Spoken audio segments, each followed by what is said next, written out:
Nag-sorry si Julian San Jose kay Regine Velasquez matapos sa umatras bilang special guest sa concert ni Regine nitong April 19. Ito raw kasi ay dahil sa health emergency.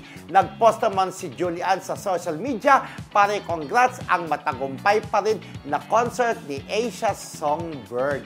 Ayan, di ba? Ay, sabi niya, nag-sorry siya, di ba? Kasi dapat isa siya sa special guest dun sa Regine Rocks, yung April 19, di ba?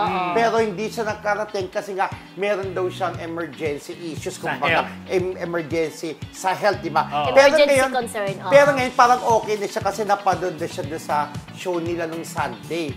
Pero hindi niya lang. Pero minsan friendship, pag Sunday minsan parang taping yung friendship. Ayun, kaya sabi ng mga netizen, siguro okay na si Julian kasi nandun na siya sa show nila. Kung hindi ako nagkakamali, minsan may araw na may mga portion na tinitape. Hati-hati. Minsan nga, pag may live sila, tinutuhog na nila ng taping dalawa. Hindi, kung minsan may advance na tinitape friendship ng parang Webes, Friday, minsan may advance lang tinitape na ano. Pero yung Sunday, may live pa rin siya. Ganon. Pero sana nga, okay na rin siya.